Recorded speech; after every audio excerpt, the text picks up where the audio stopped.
Hey everybody, we are here and we're talking this week about what's called original monotheism. This is something that I have recently just started to discover and get into, and it's been pretty fascinating. I'm realizing that the typical view people have of how religion really evolved is the view that a lot of people have may not actually make as much sense even when we just look at things historically or archaeologically or even just looking at anthropology.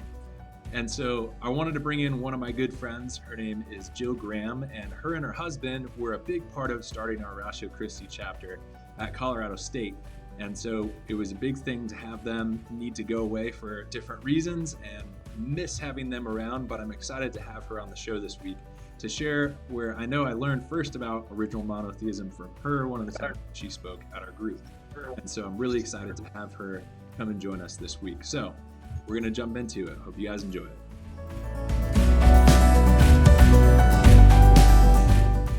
All right. We are here with Jill. Hey. Jill, thanks for coming on the show. Thanks for having me. Yeah. So you have been a really big part of even just my life and my own growth. And it's awesome to just have you being able to share some of your own expertise in this area that I'm really just diving into, but realizing the repercussions of what that means. But before we even get into that, I'd love hmm for you to be able to just share a little bit with us of kind of your experience coming to the Lord and how you got kind of involved in apologetics altogether. Sure. Yeah. I grew up in a Christian home, but I grew up Lutheran, and I don't think it really clicked. I never really understood the gospel from there. And so it was going on a mission trip with a charismatic group in after high school that I really understood, oh, this is about a relationship with God. And I understood the gospel and kind of took off from there. And even though God got my heart then, I was always like the kid, like in a movie being like, Mom, why is Snow White doing that? Mom, why is her what? And my mom quit answering me after a while because she's just like, I can't answer all these questions. But I've always been a question asker. And so I had all these questions about God, but my Christian friends at the time couldn't really answer Yeah. any questions. So it was after college, I started teaching, and I went to a Sunday school where Norman Geisler and Frank Turek were teaching about apologetics. Okay. And I was like, there's a thing like where Christians actually talk about reasons. Yeah. Really? There's a whole thing. So unknown to so many people, I think. Yeah, and I knew of C.S. Lewis. I mean, and he kind of did that. I just didn't realize there was a name for that and that other people did it.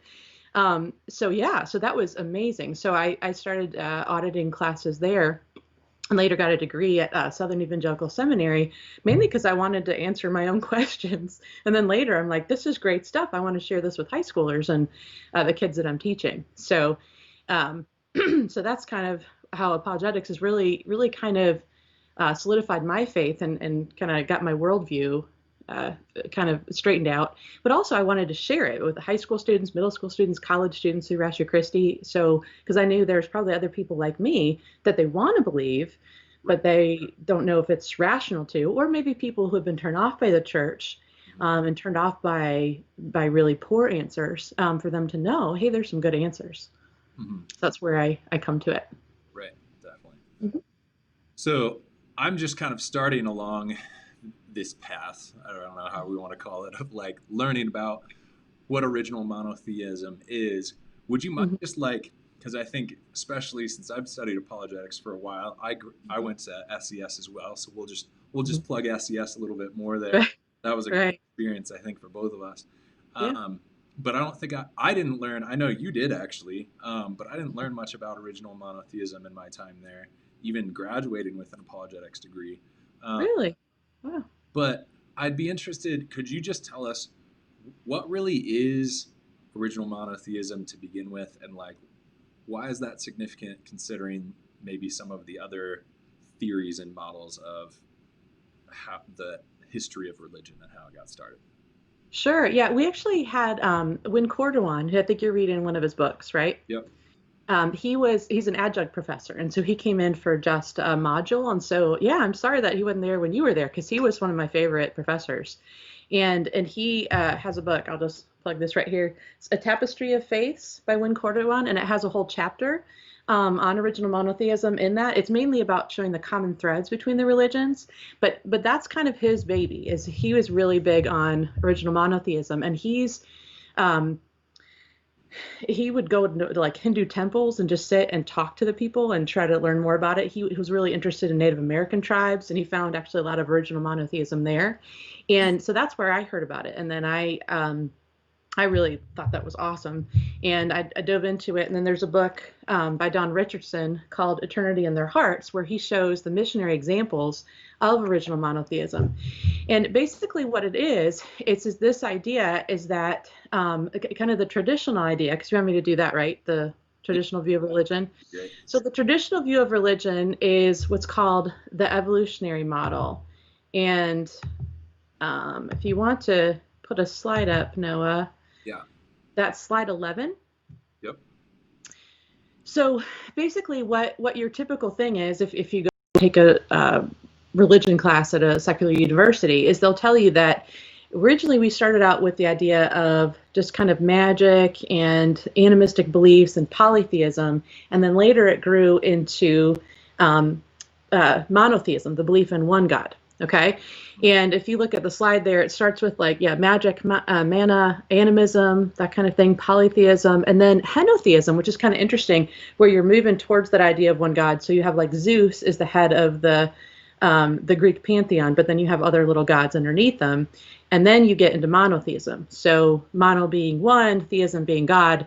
And so that's like Christianity, Judaism, and Islam, and actually Zoroastrianism, which not a lot of people talk about or really worship, really follow that today, unless you're in Iran, I guess.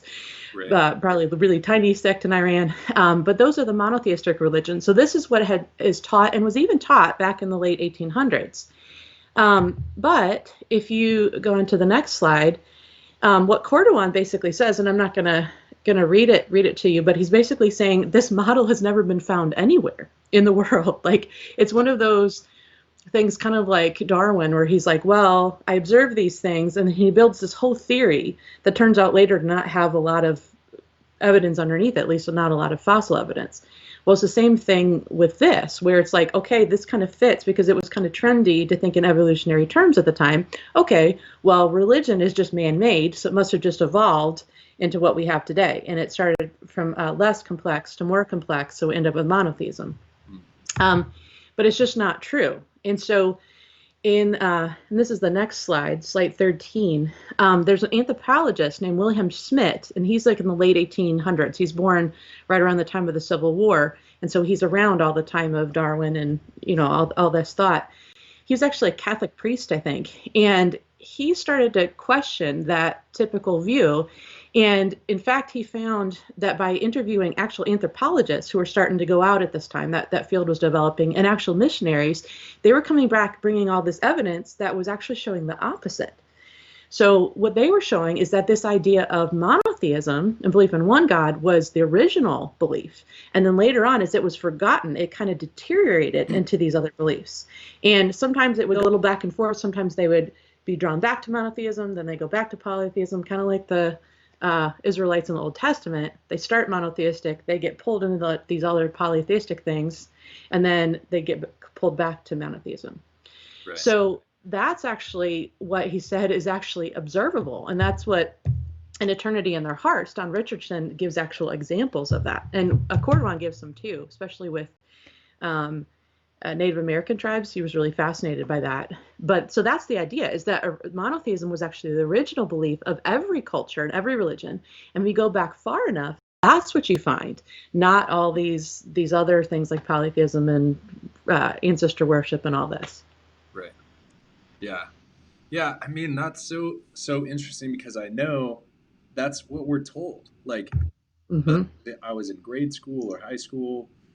You definitely in my classes, because I went to a CSU, a secular university, and studied philosophy and specifically religion, and the view is always kind of that monotheism is the highest level intellectual development of religion.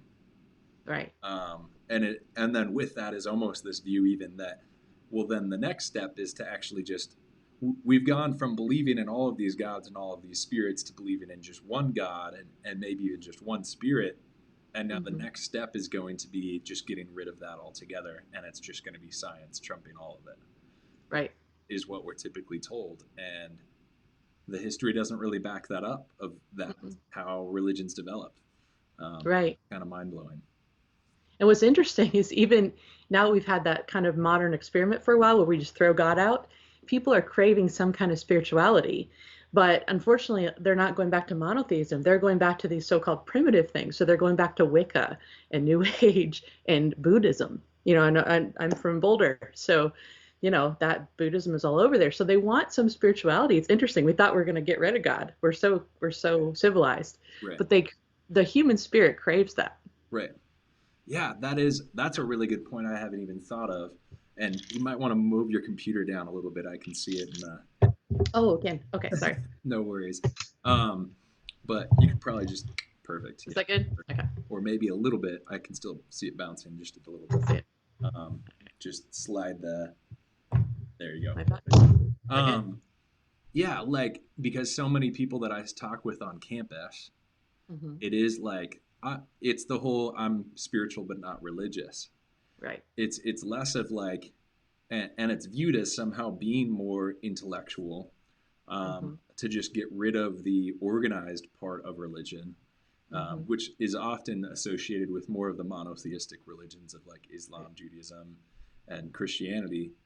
Right. That's seen as like more sophisticated, Right. because a lot of people I think are are at a point that they understand that there is something spiritual. There is some sort Hmm. of God. As much as we want to think that atheism is rampant and Hmm. most people are atheists, Hmm. not really the case. Hmm.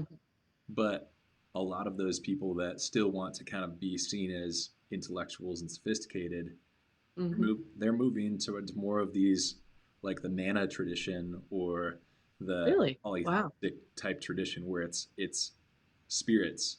I believe in spiritual stuff, Huh. Right. but not monotheism, which messes up the whole idea of this evolution of religion altogether. Right. In their terms, they're going backward.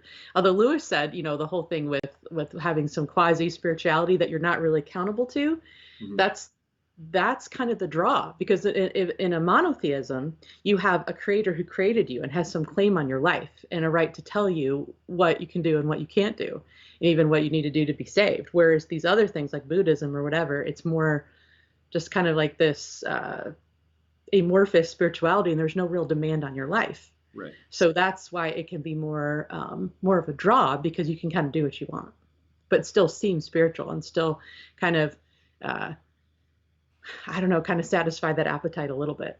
Yeah.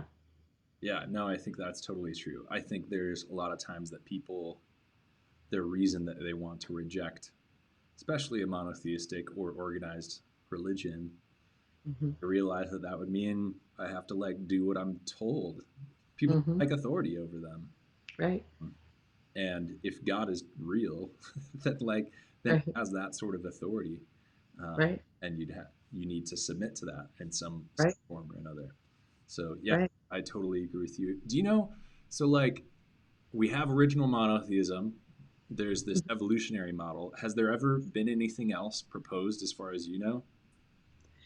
I don't think so. I mean, I think again, the evolutionary model was more like in theory. Like again, when evolution came out itself, it was the popular idea of the time. So there, everyone was trying to fit everything to that. Whether it's like societies too. Like some people are higher up on the scale or low, whatever. So it was more like a theory that wasn't based on fact. Where this is more based on fact. And I don't know. I mean, from what I don't. That's a good question. From what I've seen, I think uh, this evidence is there, but people try to either not look at it or explain it away, or they don't even know about it. And it was kind of poo-pooed at the time. And so, both William Schmidt and then there's another guy, Taylor, I think. Yeah. Oh, Andrew Lang. Okay, this is back on slide 13. But scholar Andrew Lang actually, I think he first was a proponent of this. evolutionary idea. But then as he started looking at the evidence too, he realized, hey, this points actually more to most cultures believe in monotheism first. But he was kind of poo-pooed, and his idea was very squashed by the other scholars of the time. And then later it was Schmidt.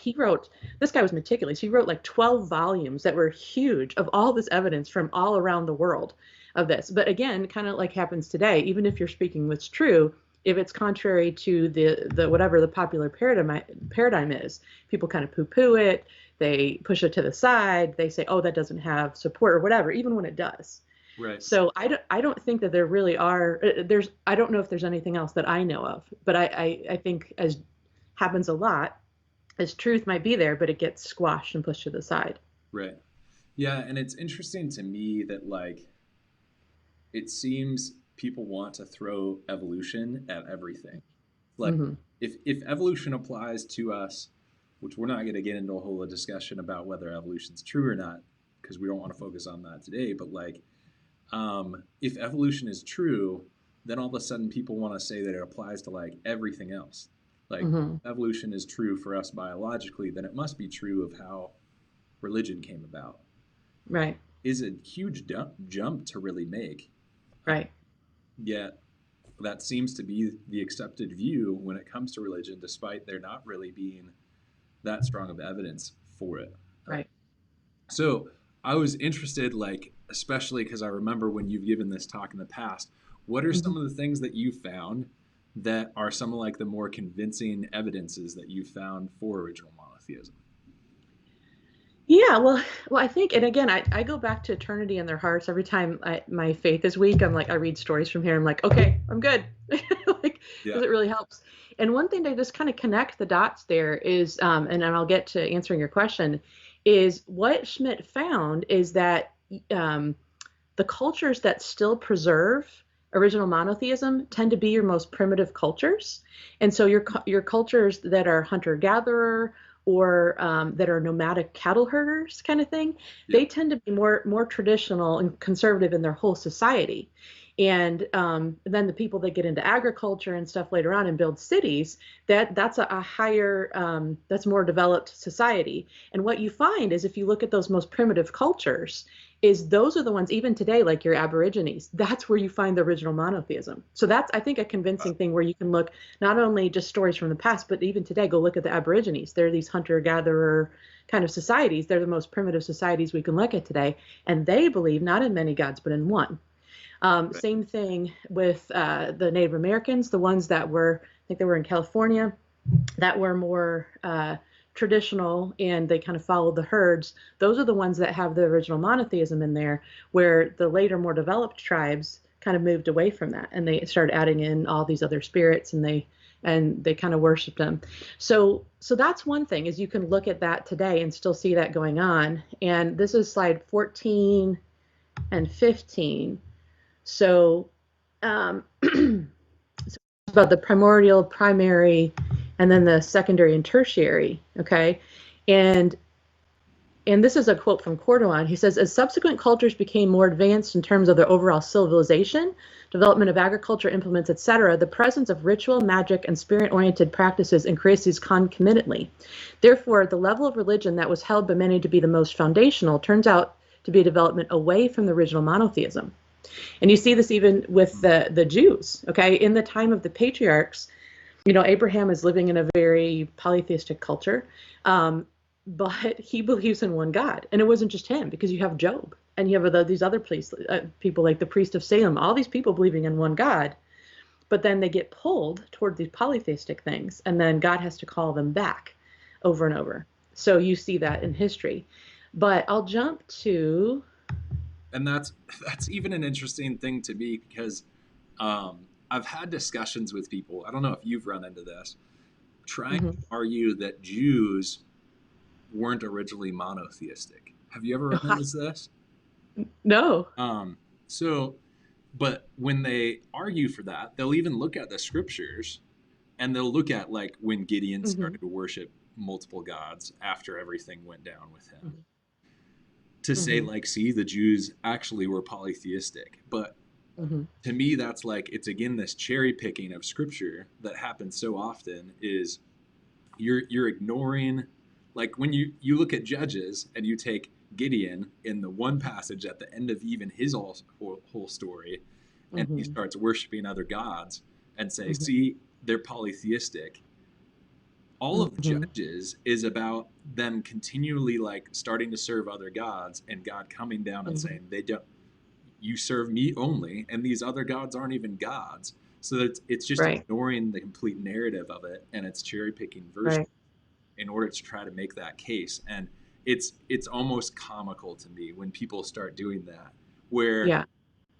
in another one, like a video that I recently came across from a friend of mine who wrote it, did another TikTok, someone trying to argue that Jesus never died on the cross from the Bible, and he just made Wow. the illustration of like what you're basically doing is like taking all of these hints, because they'll take passages like Pilate saying, his wife saying like don't have anything to do with this, and say, Hmm. see, that's the Bible giving us hints that Jesus never actually died on the cross. And Wow. he gave the illustration, I thought it was perfect, of that's kind of like watching the movie Titanic and saying there's all these hints that I'm even forgetting the guy's name, that Oh, Jack. yeah, Yeah. saying like Uh-huh. throughout the movie, there's all these hints that Jack actually never dies, even though we see him die in the movie. Like, Wow. and say like, see, well, there's all these hints, so he really never died. That's what the movie's trying to tell Conspiracy. you. Like, Wow. no, that'd be ridiculous. But people Right. do the same thing when they look through scripture. Sorry, that was a tangent a little bit, but No, no, that's great. And actually, yeah, I was looking. It made me think of on slide 20 because I know Noah's going around with some of these slides.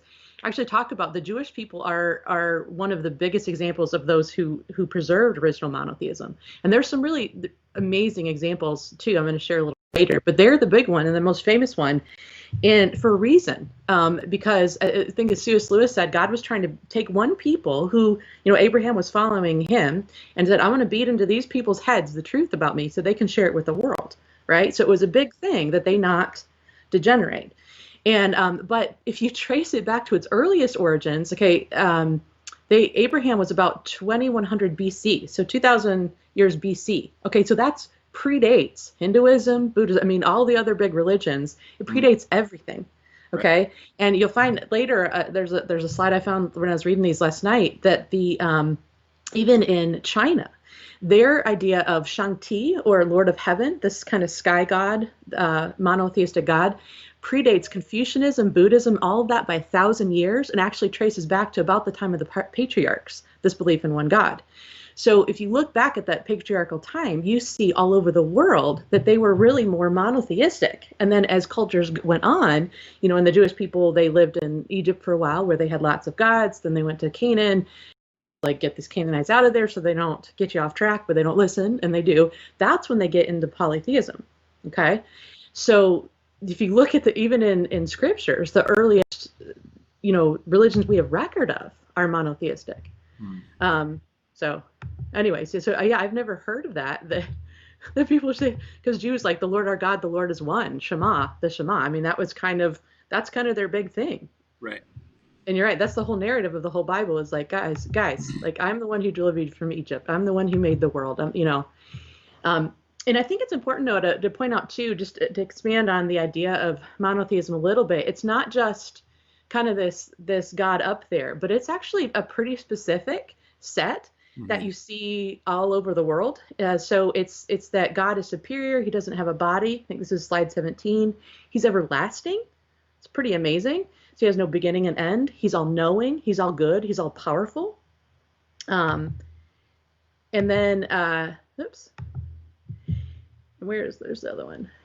And he's associated. Where did this go? Oh yeah, he's associated with us with the sky. He's a sky dweller. Okay, and this is really interesting because you have like in the Old Testament you have the Mount Sinai where Moses meets with God up there, but ancient Greeks you have Mount Olympus, and so this idea of this one sky god. So he's in the sky. He's associated more with the male counterpart, not a woman. He's the creator of all. He's not part of the universe like Buddhism or Hinduism might be. And he's good. He's powerful. I mean, this is basically the Old Testament God, but it's not only found there; it's found all over the world, and that's what's pretty remarkable. And did you want me to jump to an example of sure, that? be great. Examples? Okay, because I know that's a question you answered me way back, so I'll try to get to that. All right, this is kind of cool. Okay, on slide 22. Okay, even the Muslims, this is kind of interesting. It's not like Muhammad just kind of made up this idea of one God. Um, it, it was actually based on, and this is from Neighboring Faiths from Cordovan. There was a small group of Arabians in his time. They're called the Hanif, or the pious ones, and they preserved the belief in this one God whom they called Allah. Okay, and wow. there's a really cool language connection too that I can go back to if you want. But the whole idea of the Old Testament Semitic El for God, El Shaddai, Elohim, being God, Al and Allah comes from that. Okay, so and again, these cultures, the Babylonians are very very close to these Semitic cultures of the Jewish people. But anyway, so there's this idea of Allah even in Islam. Now Muhammad, when he comes, 570 AD, he takes that idea and he calls the people back to that, but he significantly changes and adds a lot to the idea of Allah that wasn't there originally. So it's not the same thing now, but what people in his time were holding on to probably is, which is amazing. And there's a story I tell with this. A friend of mine who also went to Southern Evangelical named Nell. She is from South Africa, but she worked for a while in England, and she would go out to this place called Speaker's Corner, and they would dialogue with Muslims out there. And she said there was this guy, a Muslim guy, that came up to her one day, and he said, "Look, I grew up in a Muslim country. I went to the mosque, every day, 3 times or whatever that they do." He said, "But whenever I prayed to God, I didn't pray to the Muslim idea of Allah. I prayed to whoever the creator of the universe is." And he said one time they were in the mosque and they were praying, and all of a sudden over the loudspeakers, this voice said, "Stop." And everybody looked around and they looked up at the loudspeakers. No one was there. They couldn't figure it out. And this happened 3 times, and everybody got creeped out. And so everybody left but this guy. And what he said is he had a Damascus Road experience. So instead, Jesus showed up to him and he walked out of the mosque a Christian, which is a pretty amazing. I mean, you hear a lot of Muslim stories like that. A lot of times God's or an angel sends them to a mission or whatever. This is an example, and my friend talked to this guy of direct. So he is like connecting with that idea of original monotheism in his culture, and God gets to him. It's really cool. I know those examples are cool. And even the Zoroastrians too, in slide 23, they had this idea of one God, and these are ancient Persians. What's very interesting is they developed this idea of one God, Ahura Mazda, about the times that the Jewish people are actually there in captivity. So they wonder, people wonder, they try to say, oh, the Jewish people got it from them, but the Jews have been doing that way for thousands of years. But it may be that that the Zoroastrians got it from the Jews living there. Right. But anyway, there's a couple stories that I'll share, and this is from Eternity in Their Hearts. And one of them, since you're talking about Hinduism, Noah, I found this one, and I thought this is kind of cool.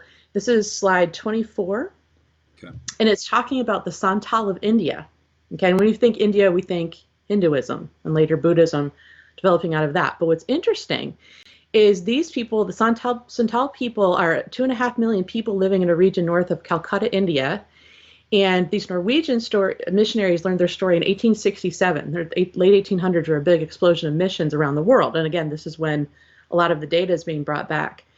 And they have this belief in Thakur Ju, the one God. And their story is that Thakur Ju created the first man and woman, Haram and Ayo. They were tempted by an evil being, Lita to make rice beer and to pour it out as an offering to Satan, kind of interesting, and get drunk. They woke naked and ashamed and became corrupted. So here's this Adam and Eve story. Yeah. Later, a flood killed everyone but a holy pair, kept safe in a cave on Mount Harada. And almost every culture, I used to study this too when I did comparative early stories in English class, is the flood stories everywhere in every culture.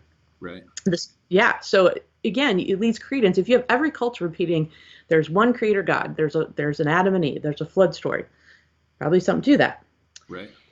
And then these later, as the people migrated, they had to pass a certain mountain, and then they decided to start appeasing spirits so they can get across it. And then they kind of lost this idea of worshiping the one true God. But the fact that they had it originally is really amazing. In a lot of cultures, they have this idea of there's this one true God, but we've gotten separated in some way, and we don't know how to get back, which is kind of where they are. And so, slide 25, this is quotes from a Santel elder. He said, in the beginning, we did not have many gods. The ancestors obeyed Thakir Jew only. So there's that monotheism. After finding other gods, day by day we forgot Thakir Jew more and more until only his name remained. In the present age, some say the sun is Thakir Jew, but our forefathers taught us that Thakir Jew is distinct from the sun. He created all. He is not to be seen with fleshly eyes, but he sees all. Wow. So that's exactly what original monotheism says. Right. And here's a guy quoting that. Right.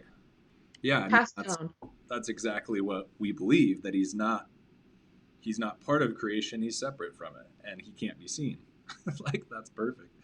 Right. Yeah. And so it's only later, as they lose the knowledge of the one true God, that they get pulled into all this other stuff and they start to forget. And that is the story over and over, even in eternity, in their hearts. And so so the next slide, 26, this is one of my favorite ones too.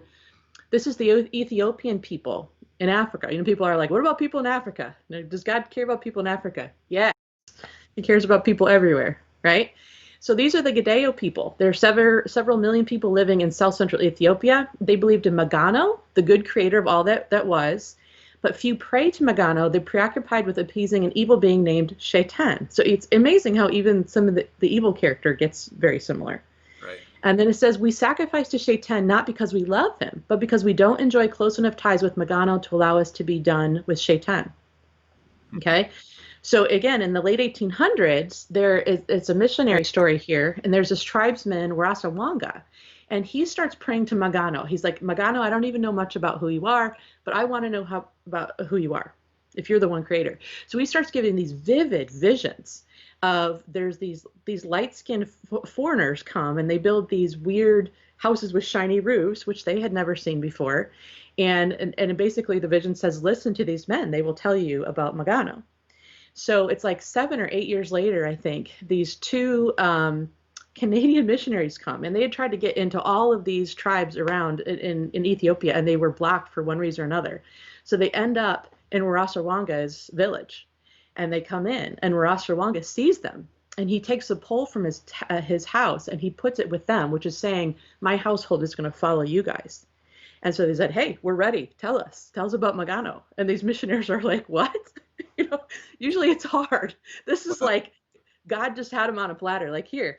And so they tell Rasawanga about the true God, and Jesus is the way back. And they spread like wildfire. Their whole village almost became Christians. And then they go out and were missionaries to the people around them. So it's amazing in missions how you see God preparing people actually with this idea of original monotheism, and the people that really hold on to it, he rewards. He brings the truth to them. Right. Wow. Super cool. That's so cool. Isn't that neat? Yeah. Super. I just think of, because all the missions trips and stuff that I've done, and we never went to anywhere that was like unreached people, like completely unreached, of like, we know modern civilization just hasn't reached these people at all.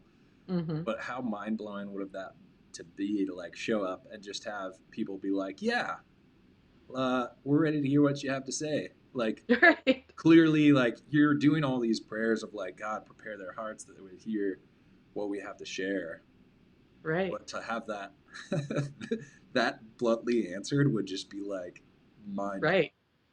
Right.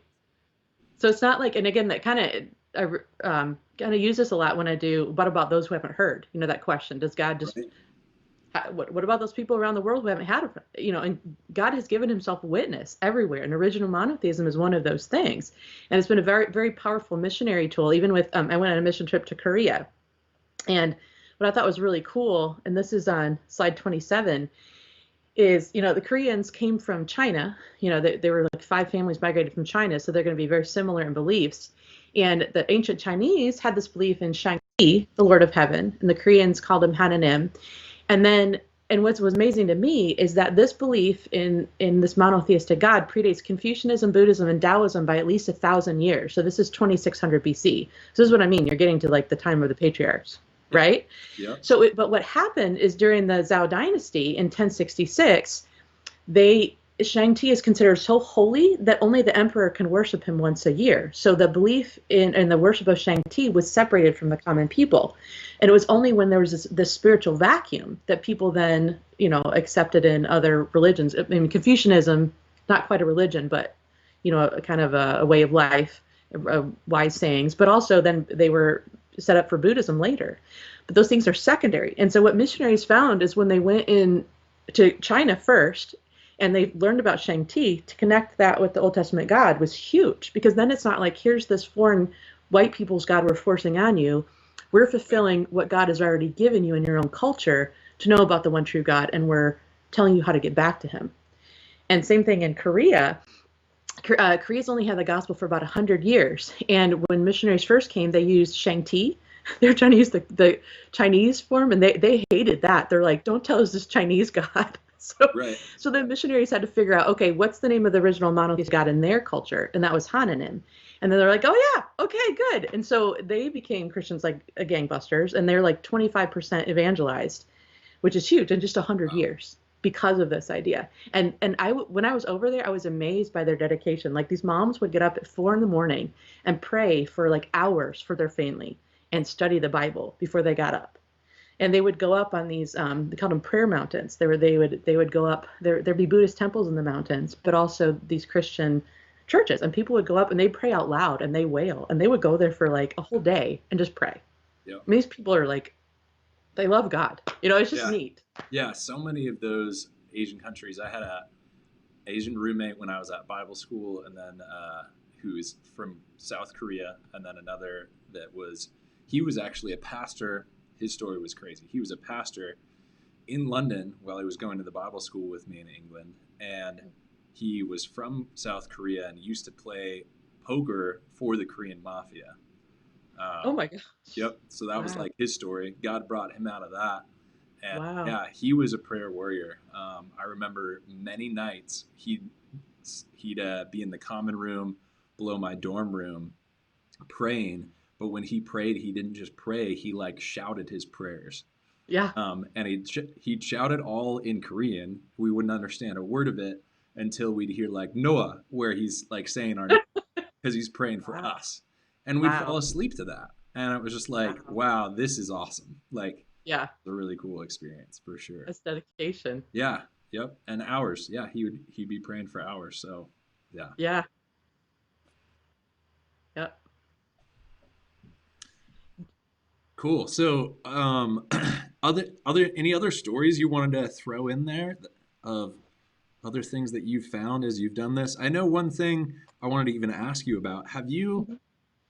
studied or heard about it's called the Gobekli Tepe Temple? Have you heard about this at all? No. Oh, what's that? So this is actually, and I should have brought up some pictures that I could show everybody, but this is the oldest religious temple in history. So for the Huh. longest time, we thought it was Stonehenge, right?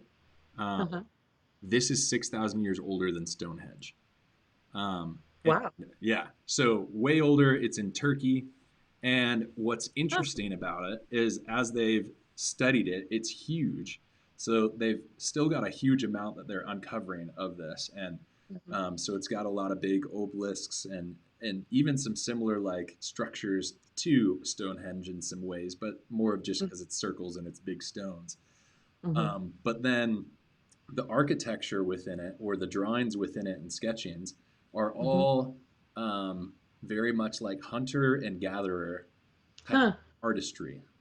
And Interesting. so, and comparing that as well to some of the stone cutting tools that they found around the whole thing, they've been able to date that, and that's part of the reason they've given it this date, which tells us Mm. that it was still during this kind of hunter gatherer stage. Mhm. So the archaeologist who's actually uncovering and doing a lot of the work for this, he is actually looking at it, and this is again kind of going against that evolutionary model. Mhm. Um, is is it's always been the view that like religion kind of developed away from kind of that mana view of just these spirits to kind of being gods and almost this is where like a lot of times I think the evolutionary model also includes this, like religion is invented to solidify power. That Right. I think a lot of the part of it as well, especially as it gets more organized and goes into polytheism and monotheism, is Mm, it's used to centralize power. It's made up still. mm, It's people that are in that power making that up in order to centralize their own power. Uh, mhm, but as this archaeologist is kind of uncovering all of this, and really, it's really clear that the people that made this mhm, didn't really have a civilization going. They don't have mm, any sort of agriculture going on. They're hunters and gatherers, but they've made mhm, this giant temple uh, mhm, that he's realizing where instead of it having agriculture come along and to solidify power, people invent religion. It's more of mm. religion is there, and that's Right. what brings everybody together. And that's where agriculture and stuff starts taking off, is because now they're Oh, interesting. together centered around the religion, and Interesting. culture and everything blows up from that. So it's totally Interesting. reversing that narrative. I Reversing, right. think it's really interesting. I always thought what was interesting too, if we really started out as cavemen, which I even doubt, because some of the earliest societies, even the Minoans and something in Greece, they're like super smart, super civilized. Right. And what one author I was reading is like, it's not like we were cavemen and then we got more civilized. It's like we were actually pretty smart at the beginning, and you have high levels of religion and culture at the beginning. But as people get pushed to the edges, that's where you find the cavemen, like in even in where is it, France or wherever it is that they found some of those caveman things, or you find like the Aborigines or people in certain parts of Africa, they get pushed to the fringes. That's when you see they kind of go backwards in culture. But near the middles of civilization, you've always seen a pretty high level, which is interesting. And I always thought it was weird. I was like, if we really started out as these like primitive cavemen and we're just like trying to eat to survive, right? Kill cow, I eat, kind of thing. Why on earth would a primitive people like that invent some god or even a spirit that you can't even see, that Mm-hmm. to invent the idea of religion just out of the air, it doesn't even make sense. You think it's what they could see and touch, and that that would be what they would be thinking about, not these ethereal things in the sky they can't even see. Right. I always thought that was backwards. And yeah, maybe they're like, oh well, they're trying to explain where thunder came from and lightning. Yeah, but if you were this really primitive kind of dumb proto-human whatever, why would you invent something invisible to explain that? Just be like thunder loud, like Right. it makes more sense that there's some spiritual sense in us, that eternity is written in their hearts. That's what, hence the Right. name of the book, that we know that there's a God, we know there's at least a spiritual world, and we've got to try to explain that somehow, and that has such a big hold on our lives. Right. um Yeah. I mean, C.S. Lewis seems to make a point to say, like, if we would make up religion, this just Christianity doesn't seem to be the one that people would make up, yeah, because there's things that just seem counterintuitive. Even talking right. with some of the students this last week in our chapter for Ratio Christi, we were Hmm. talking a little bit about all of this with original monotheism, and in some ways, like, for instance, the problem of evil Hmm. seems in some ways a little bit easier to reconcile with more of a polytheistic view, Yeah. because hey, Yeah. you have some gods that are good and some gods that are evil, and the reason Right. why both exist, both good things and bad things exist, is because they're fighting each other. Right. Where if you have an all-knowing, all-loving, all-powerful God, it is a little bit harder to understand, like, why would bad things still happen? It seems like Right. you would just stop all of that. So it seems Right. a little counterintuitive. Now, again, Right. we're going to jump into all of that, of the problem of evil. But even, Right. what's interesting is one of the objections that people make on the other side of that is, like we said earlier, that an all good, all loving, all powerful God would make sure that everyone would hear him and Hmm. everyone would have a chance to accept him. And that's a Hmm. lot of times people's objection to Christianity, is they look at it and they say, God doesn't seem loving under Christianity because there's these tribes in Africa or the Amazon that have never heard the name of Jesus Hmm. and are destined to hell because of it. Uh, Hmm. but if original monotheism is true, and Hmm. Romans is true when it says that God's revealed himself to everyone, which is basically Romans saying Right. that original monotheism is true, um, Right. then those tribes in Africa and those tribes in the Amazon or whatever else, even people in the Americas before, when Christ was first crucified, have heard. And Right. to the amount that God has revealed himself to them, it seems this is the way that I kind of reconcile that issue of what about those who've never heard? Right. If they've accepted that, then that's enough. Um, and Right. that doesn't mean that I'm saying like they're not saved by Jesus. They're still saved Right. by Jesus in the same way that like I might, when the vaccine finally comes out, Hmm. coronavirus, if I got the vaccine but I didn't know the name of it, I'd still be saved by it. Right. That's a good way. That's a good way to put it. And I think that's some of what's kind of going on, I think, with these unreached groups is so long as Right. they accepted what God has revealed to them, they're still saved through what Christ did and Right. faith in that. Uh, Right. and it's still through Jesus. So, Exactly. And that's what Lewis said. I love this quote. It's on slide 8 if you want to show it. yeah, But it said, this is Lewis talking about that. He says, because he's talking about, isn't it frightfully unfair that only the people who know him can be saved? Because that's the common view. He says, but the truth is, God has not told us what his arrangements about the other people are.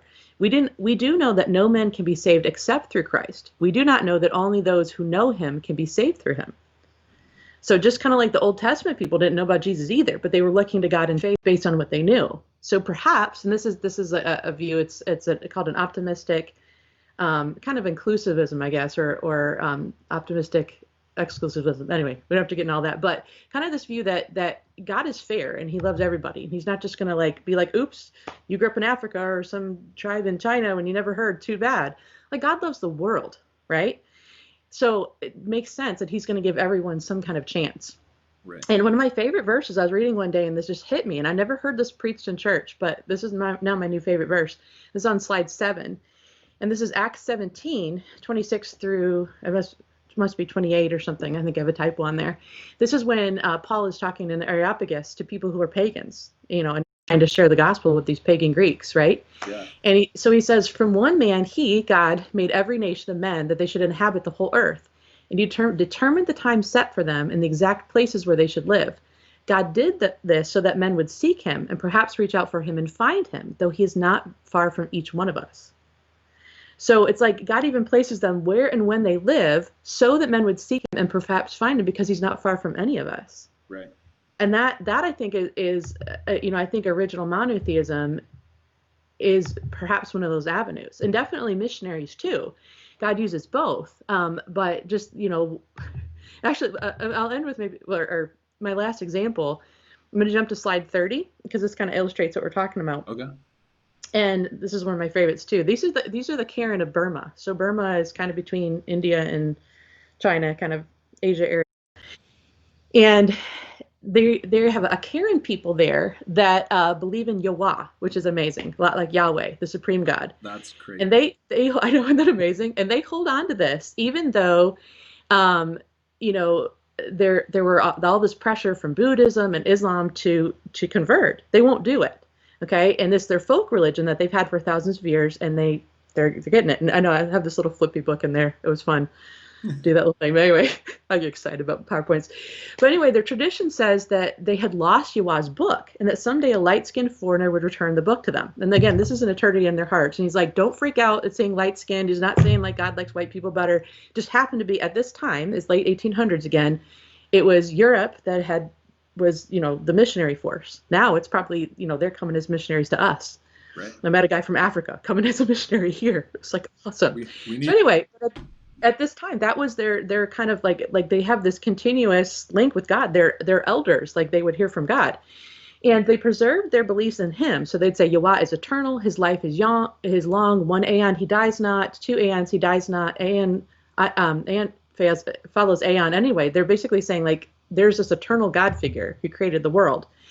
And then in the next slide, 31, here are some. They're direct quotes of their teachings that have been preserved for all this time. And it's amazing. It says, Yahweh formed the world originally. So there's a creator. He appointed food and drink and the fruit of trial. So kind of like the Garden of Eden again. He gave detailed orders, but Mukali deceived 2 persons. He caused them to eat the fruit of the tree of trial. They obeyed not, they believed not Yahweh. When they ate of the fruit of trial, they became subject to sickness, aging, and death. So here again, here's this Adam and Eve story. Yeah. O children and grandchildren, if we repent of our sins and cease to do evil and pray to Yahweh, he will have mercy on us again. He who saves us is the only one, Yahweh. Okay, so again, they're holding on to this, and and they're not letting go of it. And what happened? And I got to look at my slide. It's kind of tiny at the bottom of that slide. But in 1817, there's a missionary named Adoniram Judson who was discovered. He was actually trying to reach out to the people of Burma, the main tribes there, and they wouldn't listen to the gospel. But one of the Karen people, his name is Ko Thai Bayu, who actually had been kind of a bad guy before. He'd been, I think he stole stuff or whatever. He heard the missionary talking. He's like, holy cow, you're the one that we've been waiting for. Please come to my village. And the guy's like, what? So Ko Thai Bayu actually had to you learn a little bit of the language so he can understand it, but he learned the Bible and decided, he's like, hey, this is what we're waiting for. Come talk to my village. So he brings the mission to the village, and the people, the Karen, are so dedicated. They actually had rooms in their houses waiting for this messenger, like set aside. Okay. So they came and listened to the missionary, and the missionary was astounded, and they were astounded, and they were like, this is what we've been waiting for. Thank you. And an interesting little caveat in that is they had actually had a Muslim come, I think about 100 years earlier, and they didn't listen to him. They had a Muslim guy, and they looked at him, and they're like, we don't think you're talking about the real God. Wow. But he gave them a book. Yeah. And it actually turned out it was the Book of Common Prayer, but they couldn't read it. But they revered this book. And they're like, the Muslim isn't telling us the right thing. We're not listening, but we're going to keep his book. Yeah. So when the missionary came, he said, actually, your book you have was a good book. It's the Book of Common Prayer. They just couldn't read English or whatever languages the Muslim had it. Right. But he's like, but this is talking about the true God. And so they go out like wildfire and become missionaries to all the surrounding tribes. And it's hard to say his name, Ko Thai Bayao, whatever. He is so into it that he works so hard. He ends up like working himself to death. But that's how excited he is. And he has a complete life turnaround from being this criminal to being this on fire missionary for Jesus. So what I glean from this is that idea that, yeah, when God sees a people that are faithful to what they know and the light that they know, he honors that. And whether it's getting a missionary to them like here, or, like the guy, the Muslim maybe talking to him individually. And even here they say, well, what about our grandparents that died before you got here? What about them? Does God care about them? Because there's that idea. And of course, are you really going to say that these people who are faithfully holding on to their belief in God, God's not going to take care of? I think he would. Well, not the judge of all the earth too, right? So anyway, right. Those are the kind of stories, again, that are in here that just, like, whenever I'm wavering in my faith, I reread this. I'm like, I'm good. Yeah. Yeah. It's like God gets to people everywhere. It's awesome. Yeah. But he uses this idea of original monotheism to kind of prepare the soil. Right. And the people that have held on to this, God rewards that. Right. It's kind of cool. Wow. So sorry, that was a lot of talking, Noah. No, that was great. Like, this has been awesome, and definitely, like, because I remember you giving this talk at Ratio Christi before, and I just don't think I soaked in enough as I should have. So it's really great to hear all this information again and really take it in. And I know I want to do some more. I was even looking right before this. So you mentioned some of Winfred's books. Another one that I've been reading that we were just talking about is Neighboring Faiths. And he's got a little section in that at the very beginning. That one's just a really pretty in-depth view of all world religions, which has been really helpful as I'm kind of, I don't know if I've told you this, but I'm actually working on kind of religious handbook, basically kind of breaking down every religion into their views on the doctrines of heaven, hell, creation, nature of God, nature of man, sin, salvation, and the fall. Wow. Because I feel like as I've studied religion, I've realized that really, like, that distinguishes every religion from another, is their views on those issues. Right. Where a lot of times our culture wants to say, well, all religions kind of teach the same thing because they teach you to, like, love each other and love your neighbor and be a good person. And it's like, that's really the surface stuff. That's not the important thing, because when you think about it, all of these religions have some view of eternity. Even Hinduism, like, Mm-hmm. It's just a repeating of this life over and over and over and over again. Um, Right. and so, as far as like just saying be a good person, that Right. doesn't have as much impact to those religions as understanding, oh, that it's reincarnation, or oh, if I believe in Jesus, then eternity I'm going to spend with God, which Right. I've started to kind of illustrate as like, imagine life is just one pixel on your TV screen. Mm. Eternity is all the rest of those. Like, Right. are you, if living your life well is the central thing, then it should take up the Right. entire television. But like, Right. according to Christianity, how you live your life will affect that pixel, but what you Right. believe will affect the whole screen. Right. And so like that's more central. And the same thing is gonna Islam would say the same sort of thing. Uh, Mm-hmm. Buddhism is gonna say similar things. Again, Buddhism and Confucianism are more philosophies in some ways than religions, but every Mm-hmm. religion's beliefs end up having more of an impact on those issues Right. to the eternal picture. And so that's Right. what I'm trying to break down. And so then I'll also have like a breakdown of what their scriptures are and a brief Mm-hmm. history of what the history of how those got started. Uh, Mm-hmm. and so I'm using his book a lot for that. But then another resource that I came across, and I'll put a link for all of these into the YouTube video and the as well as to the podcast. If you guys want to buy them, you can find them quickly there. And I think I'll be able to have it in a way that if you purchase it by clicking on that link, that'll actually support what I'm doing with Ratio Christi a little bit too. So that Oh, cool. um, Mm-hmm. but another one I found from Winfried, is it Corduan? How do I say it? Mm-hmm. Cordovan. Corduan. Um, Mm-hmm. he's got one book that's called In the Beginning, God, A Fresh Look at the Case for Original Monotheism. Oh, really? Uh, Ooh, I'd like to buy that one. yeah, he's got a whole book on it that's almost 400 pages from Oh, 2013. Uh, holy cow. Yeah, that would be after he taught us. Oh my goodness. I'll have to tell Matt Christmas present. yeah, yep. Yeah, it's Yeah. 87 pages. So I'm sure that one's got a lot of stuff in there that's really great. Nice. So I'll put a link in there. Are there any other resources that you would recommend to people as well? Those are honest. The ones I showed are honestly the best. And Tapestry of Faith, it's a just a chapter that's on monotheism, but the rest of the book's really interesting too. It's showing some what are the common threads, but also like you're saying, what are the differences? Like when you come to sin and Jesus, and you have pretty big differences if you really look deep into the religions. Right. The surfacey, maybe they look more similar, but not if you really look into it. So that's kind of more what that book's about. Eternity in Their Hearts, I think, is the most bang for your buck, like especially more like lay level. If you're more scholarly, that's Cordovan. Although he's accessible enough, he's understandable enough for anybody. Eternity in Their Hearts is more like lay level. It's more told as a story, but he actually gets into Andrew Lang and all the backgrounds of monotheism too, which are original monotheism, which is neat. Yeah. Those are the best I've found. But man, I'm gonna check out that Cordovan book you were just talking about Yeah. because Yep. that's it was in his class that I first heard about it. I'm like, this is the coolest thing ever, and so that's why the PowerPoint that I used was a project for his class where I was kind of distilling a lot of that because that was amazing. That was probably the coolest thing I learned at seminary. That and the law of non-contradiction, which I thought they made up. That one's in. It's Yeah. self-defeating. Yep. Yeah. For sure. So Yeah. yeah, I wish I knew more. If I find some more, I'll let you know. But Definitely. So yeah, those are some good resources. I'll throw out one other thing that was kind of cool for me. I'm even curious if you knew anything more about this. Um, and maybe I'll put a link to this book as well. One book that I was listening to, there's another book that I was listening to over Hoopla. Um, mm-hmm.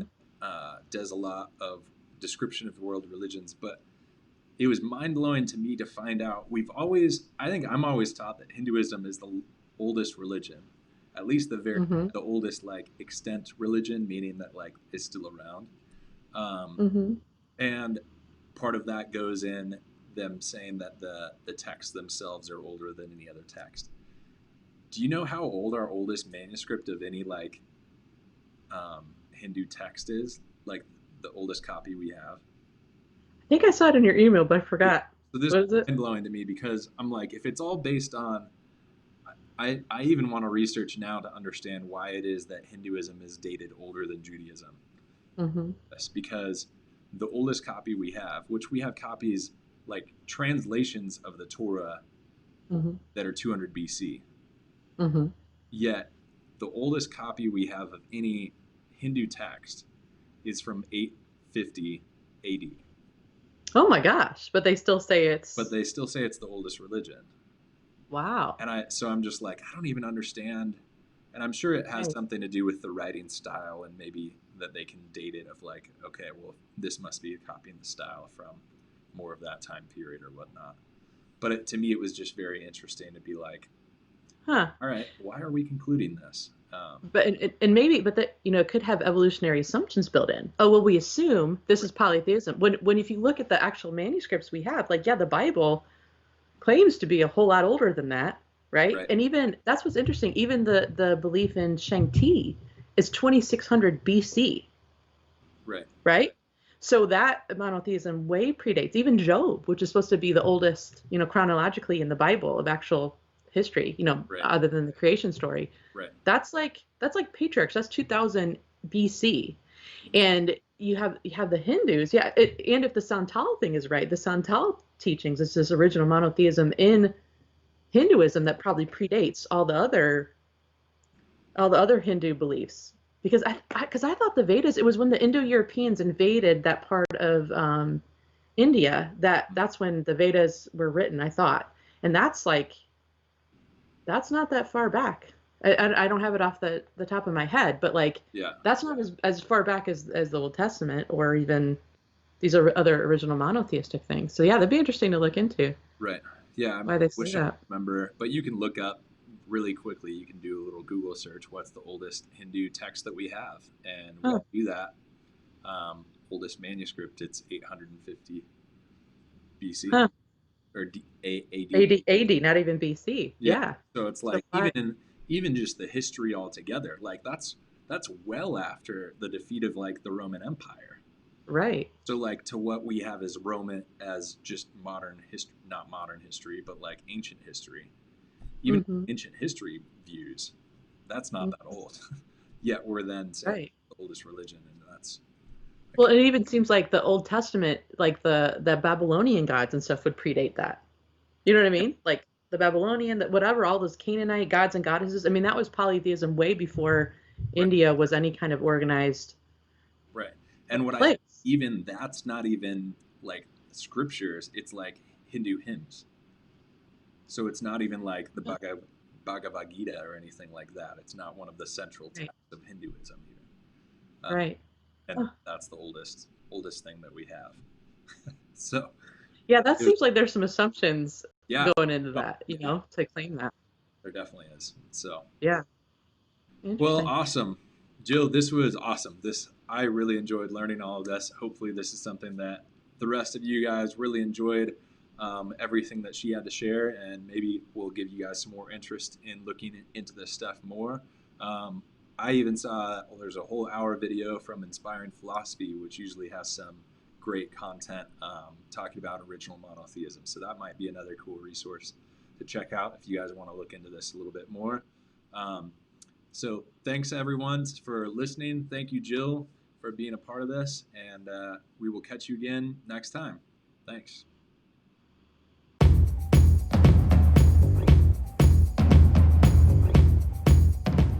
Hey guys, thanks for watching. I hope you enjoyed the content. If you did, please give it a like and a subscribe. Also think about supporting this ministry financially. Your support allows me to create more content in the future that's hopefully more of a resource to others and to yourself. If you want to do that, there's a link in the description that will take you to my Ratio Christi page, and you can set up a donation there. Thanks a lot.